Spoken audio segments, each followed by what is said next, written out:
കടലിൽ പൊള്ളാതെ നീർ പെയ്തു നീ ചെയ്യാതെ ഞാൻ കമ്പിളി പോലെ നിന്നെ പുണരാം. ഞാൻ നിന്നുടെ മാറത്തു മെല്ലെ വേരുകളാഴ്ത്തിടാം. നിൻ ഹരിത പരവതാനിയാവാം. കാലം കൂട്ടുനിന്നില്ലെങ്കിലും എന്നെ പറിച്ചെറിഞ്ഞാലും വീണ്ടും പടർന്നു കേറിടും ഞാൻ.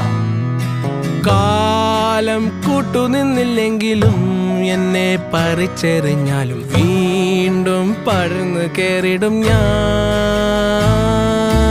എന്തിനി വേഗം ഇത്തിരി നേരം, എന്തിനി വേഗം ഇത്തിരി നേരം പറ്റിപ്പിടിച്ച് ഞാൻ നിന്നോട്ടെ നിന്നുടെ മൃദുല പ്രതലമധിക മധുരമതിമനോഹരം.